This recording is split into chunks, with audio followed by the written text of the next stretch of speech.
What if a single moment of compassion could change the course of two worlds at war? On the Texas frontier, one woman's tears hold the weight of a heartbreaking secret that could either destroy her family or heal a nation. Thank you so much for watching and for all your comments. Let me know at the end if you liked the story, and where you're watching from and why you're following this. In the vast expanse of the Texas frontier, 1867, the golden sun cast long shadows across the dusty plains as Elizabeth Harmon stood on the porch of her modest homestead. At 32, the lines etching her face told stories of hardship and resilience, her once vibrant blue eyes now weathered by grief. 3 years had passed since her husband Thomas fell during the final days of the Civil War, leaving her alone to tend their small ranch 15 miles outside of Fort Worth. "Sarah Jane, come help with these beans before sundown," Elizabeth called, her voice carrying across the yard where her 12-year-old daughter played with a makeshift doll crafted from corn husks. Sarah Jane, with her father's auburn hair and her mother's determined spirit, reluctantly abandoned her game. "Coming, Mama," she replied, dust rising from her worn boots as she hurried toward the house. Inside their humble kitchen, Elizabeth set about preparing their evening meal, her hands working methodically as her mind wandered to darker places. The drought had persisted for months, reducing their crop yield to nearly nothing. Their 2 remaining cattle looked thinner with each passing day. "Mama, do you think the rain will come soon?" Sarah Jane asked, her small fingers working nimbly to snap the ends off the string beans. Elizabeth forced a smile. "The Lord provides in His time, sweet pea. We just need faith." But faith was running as scarce as water these days. The banking notice that had arrived the previous week sat hidden beneath her mattress, its threat of foreclosure like a storm cloud on their horizon. As twilight descended, a distant sound broke the evening quiet. Hoofbeats, approaching rapidly. Elizabeth's heart quickened. Visitors were rare, and rarely brought good news. "Sarah Jane, go to your room now," Elizabeth instructed, reaching for the rifle Thomas had taught her to use. "But Mama, now, child." Through the window, Elizabeth watched as 3 riders approached, men wearing the distinctive blue uniforms of the U.S. Cavalry. Relief washed over her, but only momentarily. The soldiers' grave expressions told her their visit wasn't a social call. The leading officer, a captain by his insignia, dismounted with a weariness that spoke of long days in the saddle. "Mrs. Harmon, I'm Captain James Miller, 7th Cavalry." Elizabeth stepped onto the porch, rifle still in hand but lowered. "What brings the army to my doorstep, Captain?" "Ma'am, there's been a Comanche raid 10 miles west. The Henderson and Parker families." His voice dropped. "They didn't make it. We've been tracking the war party but lost their trail near Sweet Creek." Cold dread settled in Elizabeth's stomach. The Hendersons had 4 young children. "We're establishing a patrol in this area for the next fortnight," the captain continued. "I wanted to warn you personally. If you have relatives in Fort Worth, I'd strongly advise relocating until we've handled this situation." Elizabeth straightened her back. "This is my home, Captain. My husband didn't die for us to abandon it at the first sign of trouble." Captain Miller removed his hat, revealing a face weathered by sun and conflict. "Your courage is admirable, Mrs. Harmon, but these aren't ordinary raids. Chief Grey Wolf leads this band, and they've been particularly merciless." Elizabeth had heard the stories. Settlers found scalped, homesteads burned to cinders. But the bank would seize everything if they left now. "We'll stay vigilant, Captain. But we're staying." After the soldiers departed with promises to check on them regularly, Elizabeth bolted the door and windows. Sarah Jane emerged from her room, eyes wide with questions. "Is it true, Mama?" "About the Hendersons?" Elizabeth gathered her daughter close. "Yes, sweet pea, which is why you must promise to stay near the house and come running if you see anyone approaching." That night, as Sarah Jane slept fitfully, Elizabeth sat by the window, rifle across her lap, watching the moonlit landscape. The vast prairie, once a symbol of possibility and freedom, now seemed fraught with invisible threats. She thought of the Comanche, driven to desperate violence by broken treaties and the systematic destruction of their way of life. Thomas had often spoken of the injustice they faced, even as he acknowledged the impossible position of settlers like themselves, seeking only a modest piece of the American dream. As dawn broke across the eastern sky, Elizabeth finally succumbed to exhaustion, unaware that 20 miles away, Chief Grey Wolf and his warriors were preparing to move through the territory once more, and that their paths would soon cross in ways neither could imagine. 3 days passed with an uneasy calm settling over the Harmon homestead. Elizabeth maintained her vigilance, keeping Sarah Jane close as they tended to their daily chores. The afternoon sun beat down mercilessly as they worked in their struggling vegetable garden, the soil dry and unyielding beneath their tools. "Mama, look!" Sarah Jane suddenly exclaimed, pointing toward the horizon. "Clouds!" Elizabeth shaded her eyes, heart lifting at the sight of dark clouds gathering in the western sky. "Praise be," she whispered. Rain would mean survival for their crops, for their future. As they worked with renewed vigor, Elizabeth caught movement in her peripheral vision, a flash of color against the tall grass at the edge of their property. She froze, hand instinctively reaching for the knife at her belt. "Sarah Jane, go inside now. Don't argue, just go." The girl, sensing the tension in her mother's voice, obeyed immediately, hurrying toward the house. Elizabeth stood motionless, scanning the grassland. Nothing moved. Had she imagined it? Just as she began to relax, she saw it again. Someone or something moving through the grass, approaching from the southwest. With her heart hammering against her ribs, Elizabeth backed slowly toward the house, never taking her eyes off the spot where she'd seen movement. She was halfway to the porch when a figure emerged from the grass, a woman, stumbling, clutching something to her chest. Elizabeth halted, uncertain. The woman was clearly Comanche, dressed in a buckskin dress now torn and bloodied. Her long black hair was matted with what looked like dried blood, and her face bore marks of recent violence. But most striking was what she carried, a small bundle wrapped in a woven blanket. The Comanche woman saw Elizabeth and stopped, swaying slightly. Their eyes met across 30 yards of sun-baked earth, two women from different worlds, sizing each other up in a moment of crisis. "Sarah Jane," Elizabeth called, not looking away from the stranger. "Bring my rifle, but stay inside." The door creaked open slightly as Sarah Jane pushed the rifle out. Elizabeth retrieved it without turning her back on the Comanche woman, who had not moved but appeared increasingly unsteady on her feet. Elizabeth raised the rifle, not aiming directly at the woman but making her intentions clear. "That's far enough," she called out. What happened next changed everything. The Comanche woman stumbled forward a few more steps, then collapsed to her knees. With trembling hands, she held out the bundle toward Elizabeth, revealing what she carried. An infant, perhaps 6 months old, with a tuft of black hair visible above the blanket's edge. "Bisabe puku," the woman gasped, her voice cracked with thirst. "Bisabe puku."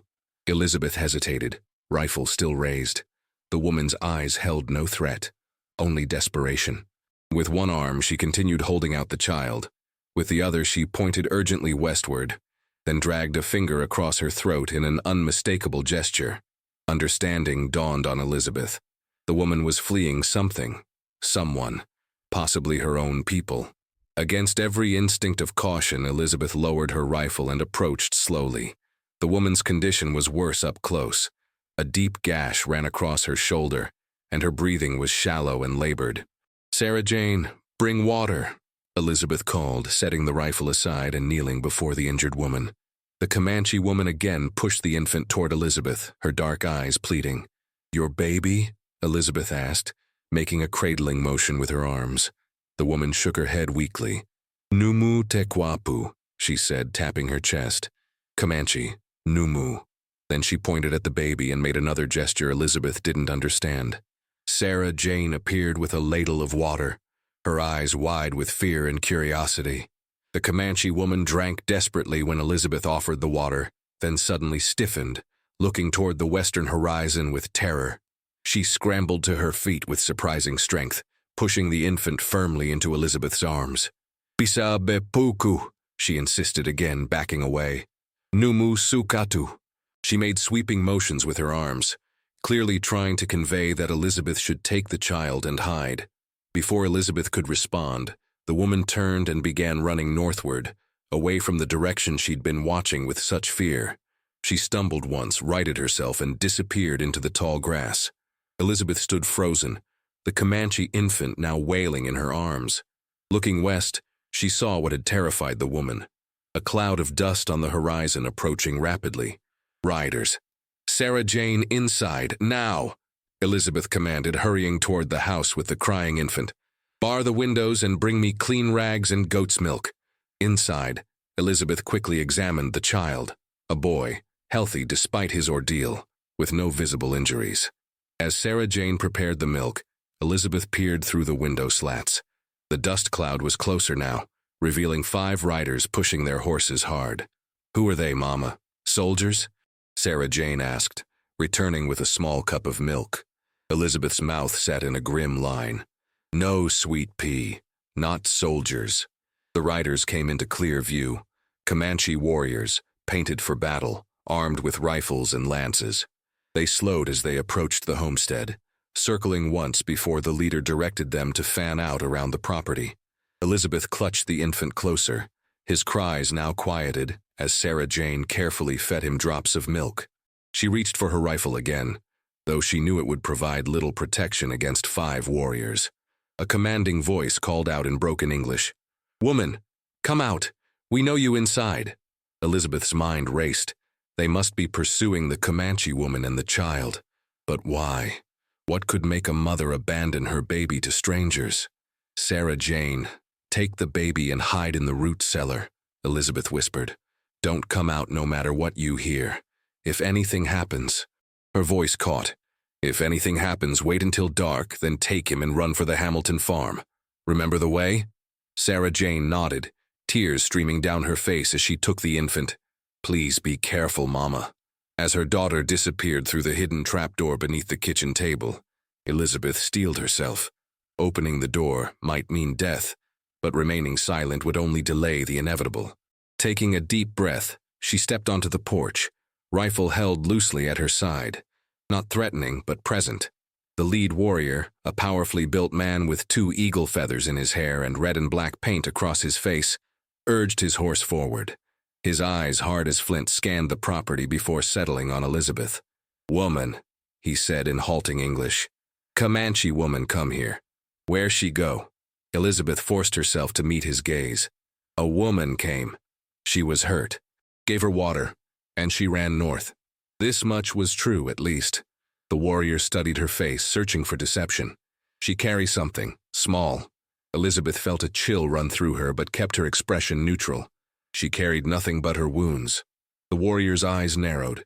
He turned to his companions and spoke rapidly in Comanche. 2 of them immediately broke away, riding northward in pursuit of the fleeing woman.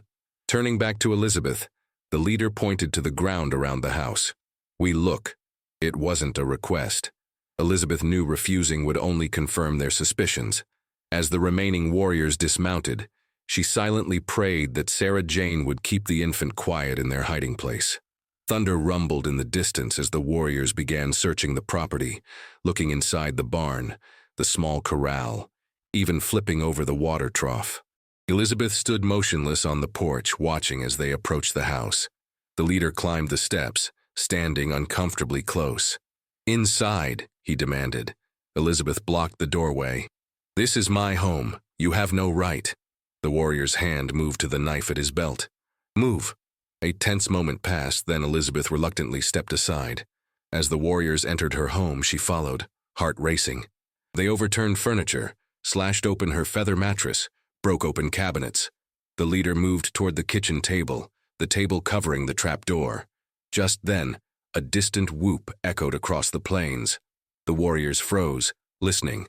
Another call sounded, closer this time. The leader barked orders and his men immediately abandoned their search, rushing outside. Reaching the porch, Elizabeth saw what had alarmed them. A cavalry patrol of at least 20 soldiers was approaching from the east, riding hard toward the homestead. The warriors mounted quickly, the leader giving Elizabeth one last suspicious glance before they galloped away westward, disappearing over the rise moments before the cavalry arrived in a cloud of dust and jingling tack. Captain Miller dismounted quickly, concern etched on his face. "Mrs. Harmon, are you hurt?" "We spotted Comanche riders from the ridge." Elizabeth sagged against the porch post, the tension of the past hour suddenly overwhelming her. "They were searching for something," she said. "Or someone." As the captain questioned her further, the skies finally opened, releasing the rain they had so desperately needed. But Elizabeth's mind was elsewhere, on the Comanche woman who had entrusted her with something precious, on the warriors who had searched so intently, and on the infant now hidden beneath her floorboards, whose presence had just become the most dangerous secret on the Texas frontier. The cavalry established a temporary camp near the Harmon homestead that evening, their presence a relief after the day's events. Captain Miller insisted on posting 2 soldiers to guard the property through the night, despite Elizabeth's assurances that she could manage. The rain continued in a gentle, steady downpour, soaking the parched earth and providing a natural sound barrier for the occasional whimpers of the Comanche infant. After the soldiers settled outside, Elizabeth finally retrieved Sarah Jane and the baby from the root cellar. The child, exhausted by the day's trauma, had fallen into a fitful sleep. "What are we going to do with him, Mama?" Sarah Jane whispered, as they sat at their small table, the infant swaddled in one of her old baby blankets. Elizabeth gently traced the child's perfect features with her fingertip. "I don't know yet, Sweet Pea, but we can't tell the soldiers about him, not until we understand why those warriors wanted him so badly." Sarah Jane nodded solemnly. "The lady who brought him was scared, wasn't she? Do you think she was his mama?" "Perhaps," Elizabeth replied, though something in the Comanche woman's demeanor had suggested otherwise. "We'll call him Joseph for now, after your father's middle name." As night deepened, Elizabeth took stock of their situation. The cavalry would likely remain for a day or two, but eventually they would move on. She had no illusions about what might happen if the Comanche warriors returned to continue their search. Yet something about the infant, perhaps his innocent vulnerability, or the desperate trust the woman had placed in her, stirred a protective instinct Elizabeth hadn't felt since Sarah Jane was small. Captain Miller knocked on her door shortly after sunrise, looking weary but alert. "Mrs. Harmon, I've sent riders to Fort Worth with news of yesterday's incident. The commander is dispatching additional patrols to this area." Elizabeth nodded gratefully, keeping the door partially closed to hide the makeshift cradle she'd constructed from a drawer. "Thank you, Captain. Any sign of the warriors?" "None yet, but we found something you should know about." His expression darkened. 3 miles north of here, my men discovered the body of a Comanche woman. She'd been killed with a lance through her back, killed by her own people from the look of it. Elizabeth's hand flew to her mouth. "The woman who came here." Miller nodded grimly. "Likely the same one you described. Whatever she was running from, they caught her." He studied Elizabeth's face.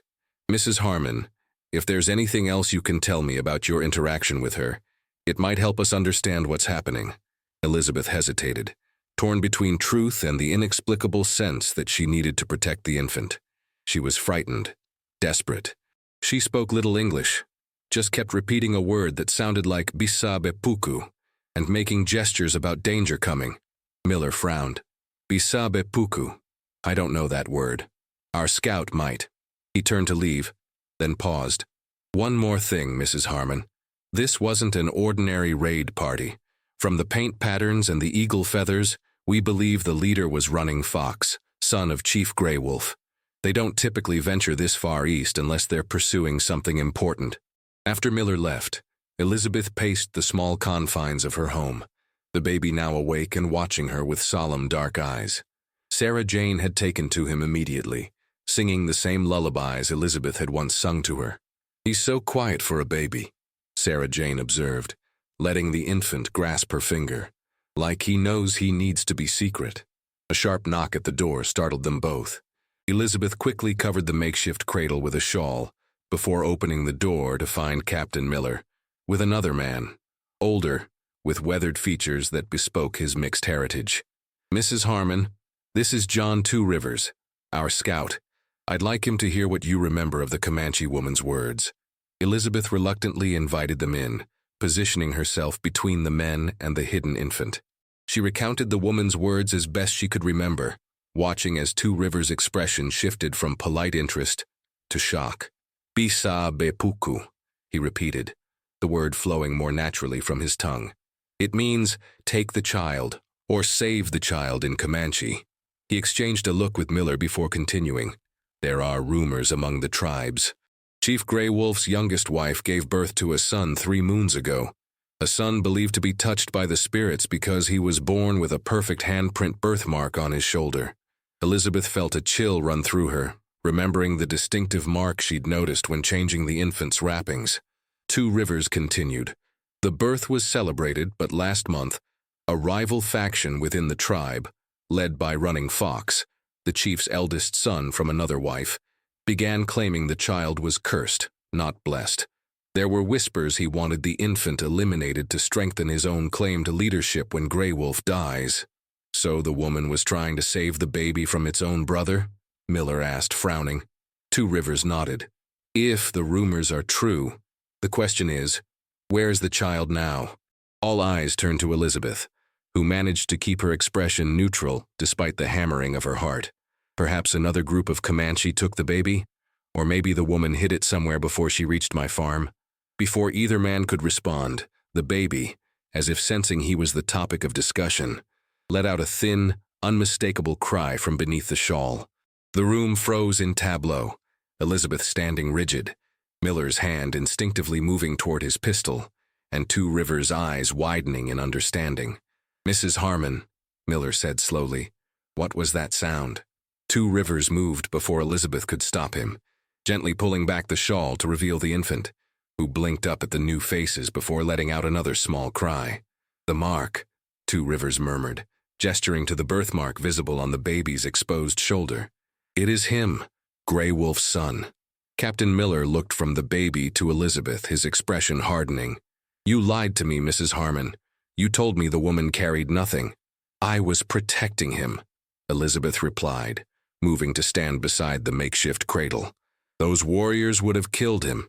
You said yourself they killed the woman who brought him here. This changes everything, Miller said, running a hand through his hair. If Running Fox discovers we have the chief's son, he'll bring the entire war party down on us. But if we return the child to Gray Wolf, he turned to Two Rivers. Could we negotiate a peace? Two Rivers considered this. Gray Wolf has been one of the more moderate voices among the Comanche leaders. His gratitude for his son's return might open channels for dialogue, especially if we explain that it was a white settler who saved the child. Hope flickered in Elizabeth's chest. Perhaps something good could come from this dangerous situation, not just for the infant, but for all who lived on this contested frontier. Miller nodded decisively. We'll depart for Fort Worth tomorrow with the child. From there, we'll send messengers to Gray Wolf's camp under a flag of truce. No, Elizabeth said firmly, surprising herself with her vehemence. I found him. I protected him. I should be the one to return him to his father.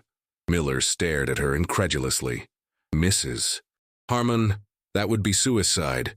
Gray Wolf's camp is 3 days' ride from here through territory crawling with hostile bands. Then provide me with an escort, Elizabeth insisted. Mr. Two Rivers knows the way and your men can protect us. The Comanche need to see that it was a settler woman, a mother, who saved this child despite the tensions between our peoples. Sarah Jane, who had remained silent during the exchange, suddenly spoke up. Mama knows what it's like to lose someone you love, Captain. She understands what the baby's real Mama must be feeling. Miller looked between the determined faces of mother and daughter, then to Two Rivers, who gave a small nod of approval. You're either the bravest or the most foolish woman I've ever met, Mrs. Harmon, Miller said finally. But I believe you may be right. We'll leave at first light. You, the child, myself, Two Rivers, and 10 of my best men. That night, as Elizabeth prepared for the journey ahead, she sat beside the sleeping infant, studying his peaceful face in the lamplight. She thought of her own losses. Thomas, their stillborn son years before Sarah Jane, the life they had planned together. She thought of the Comanche woman who had sacrificed herself to save this child, and of Gray Wolf, a father separated from his son by politics and violence. We all love our children the same, she whispered to the sleeping baby. No matter the color of our skin or the language we speak, perhaps that's where peace begins. Outside, the rain had stopped, leaving the world fresh and renewed. Stars emerged one by one in the clearing sky, illuminating the vast Texas landscape that had been both her struggle and her salvation these past difficult years. Tomorrow she would embark on the most dangerous journey of her life, carrying precious cargo, a child who represented both the deepest divisions and the greatest hope for understanding between two colliding worlds. Dawn broke cool and misty over the prairie as the small expedition prepared to depart. Elizabeth had packed sparingly, a change of clothes, provisions for the journey, and items for the infant's care. Sarah Jane would remain at the Hamilton farm until her return, a separation that weighed heavily on Elizabeth's heart despite her neighbor's assurances. "Promise you'll come back, Mama," Sarah Jane whispered as they embraced one final time. "Wild horses couldn't keep me away," Elizabeth replied, forcing brightness into her voice. "Be good for Mrs. Hamilton, and remember your prayers each night." The cavalry escort formed a protective perimeter as they set out westward, the baby secure in a special carrier Two Rivers had fashioned, allowing Elizabeth to keep him close while riding. Captain Miller led the column, with Two Rivers scouting ahead, his keen eyes constantly scanning the horizon for signs of danger. "The infant seems content with you," Miller observed as they rode side by side, the morning sun burning away the mist.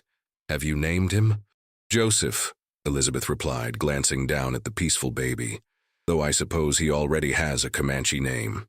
Two Rivers, overhearing as he dropped back to join them, nodded. "Wani, Morning Light," Grey Wolf announced it at the naming ceremony. Elizabeth tested the name on her tongue. "Wani, it suits him." The first day passed without incident, though tension remained high whenever they crossed open ground. They made camp that evening in a sheltered ravine, keeping fires small to avoid detection. As Elizabeth fed the baby, Two Rivers approached, sitting beside her with the quiet grace that characterized his movements. "You have questions," he said simply. Elizabeth nodded. "The woman who brought him to me, who was she?"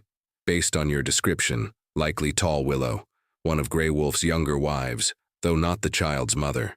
Two Rivers poked at the small fire with a stick. "The mother-singing bird died shortly after childbirth.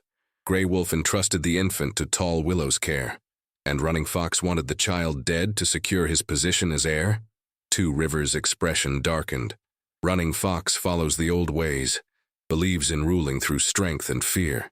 Grey Wolf has been more open to finding a path forward with the white settlers, knowing that the old ways of life are fading.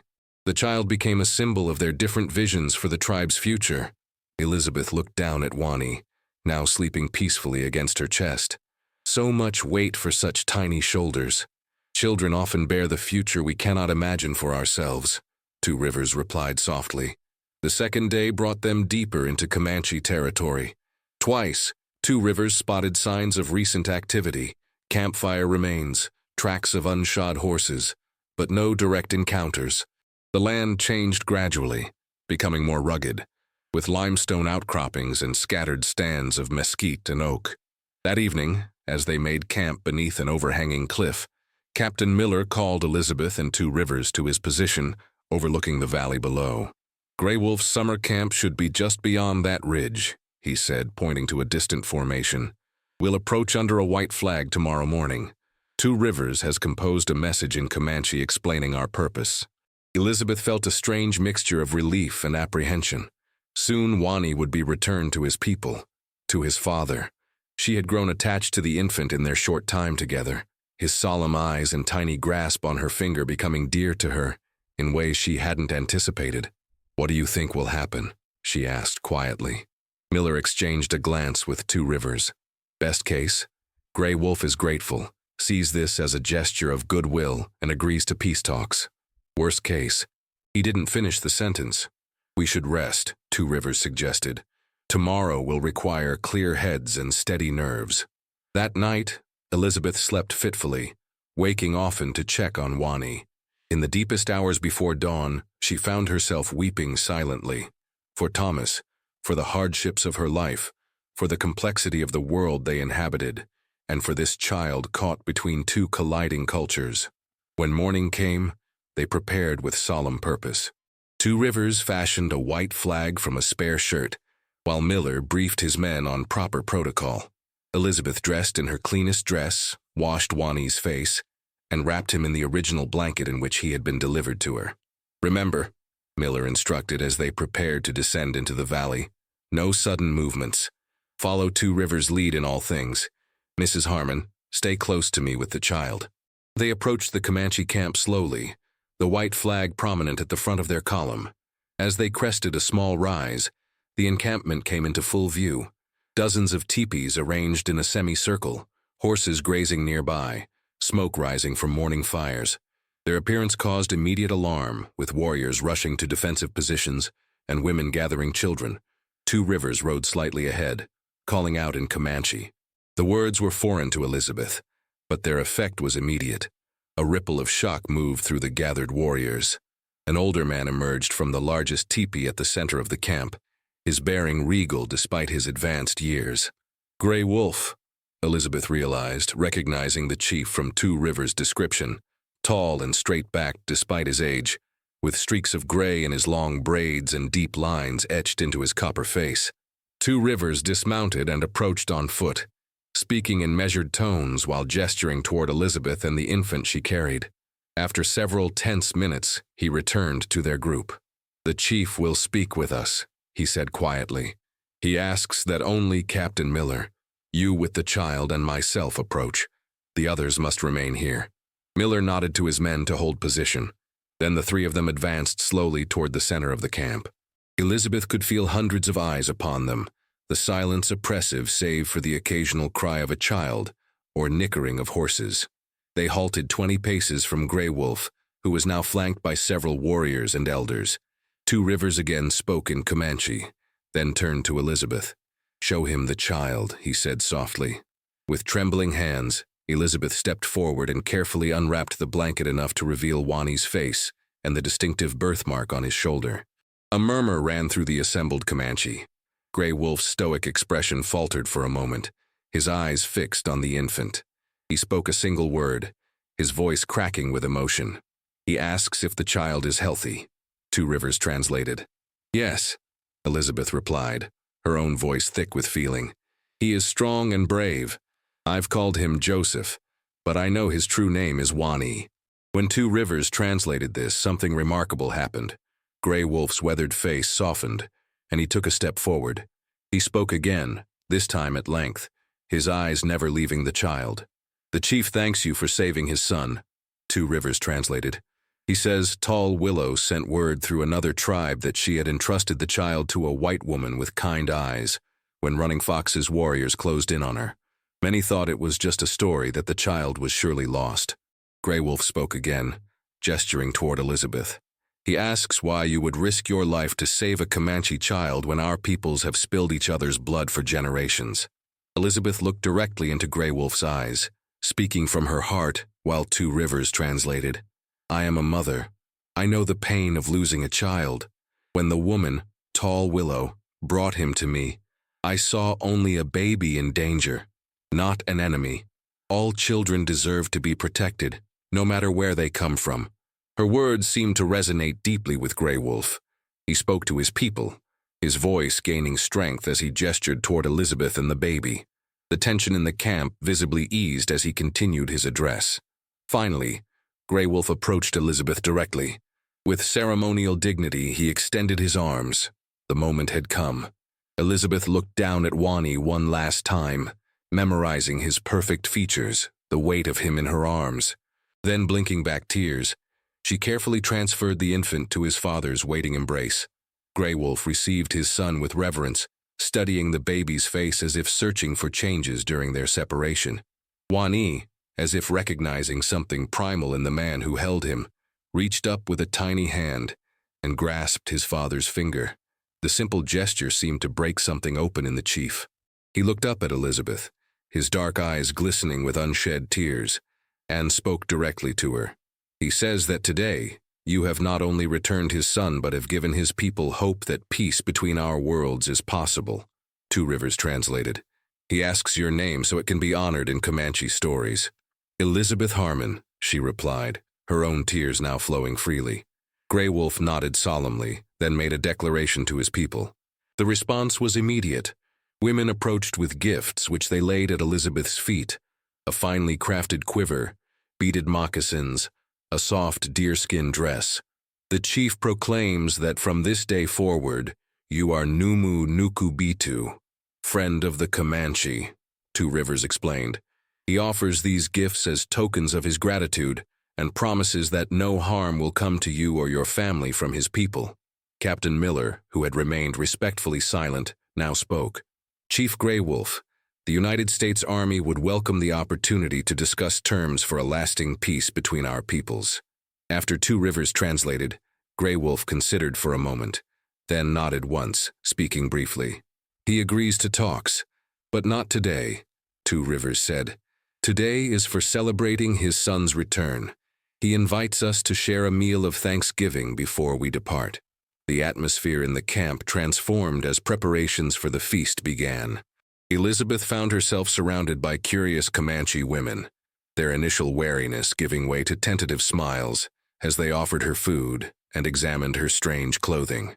Through Two Rivers' translation, she learned more about Wani's mother, Singing Bird, who had died bringing him into the world, and about Tall Willow's brave sacrifice. She shared stories of Sarah Jane and her late husband Thomas, finding unexpected common ground in their experiences as mothers and widows. As the afternoon progressed, Elizabeth was permitted to hold Wani one final time. Cradling him close, she whispered promises she hoped he might somehow remember in the years to come. Grow strong and wise, little one. Perhaps someday, when you're older, you'll help build bridges between our peoples. Remember that there was a woman named Elizabeth who loved you, if only for a short while. When the time came to depart, Grey Wolf himself escorted them to the edge of the camp. He spoke at length to Elizabeth, his voice solemn yet warm. He says that your daughter Sarah Jane will always be considered a sister to Wani, Two Rivers translated, and that whenever the moon is full, he will tell his son the story of the brave white woman who saved him when others would have seen him as an enemy. Elizabeth nodded, unable to speak past the knot in her throat. With one last look at Wani, nestled securely in his father's arms, she mounted her horse and turned eastward toward home. The journey back was subdued, yet hopeful. Captain Miller rode beside her, unusually thoughtful. What you did back there, Mrs. Harmon. I've been a soldier for 20 years, fought in the war between the states and against tribes across the frontier, but I've never witnessed anything quite like it. Elizabeth gazed at the horizon, where the first stars were beginning to appear. Perhaps we've all been fighting so long we've forgotten how to see each other as people first, mothers, fathers, children, before we see enemies. 3 days later, as they approached the Hamilton farm where Sarah Jane waited, Elizabeth reflected on the strange journey that had changed her perspective forever. She had set out to save a child and had perhaps helped plant the seeds of understanding between two worlds in conflict. Sarah Jane ran to meet her, flinging herself into Elizabeth's arms with abandoned joy. "Mama, you're back! Did the baby find his papa?" Elizabeth held her daughter close, savoring her warmth and the simple miracle of their reunion.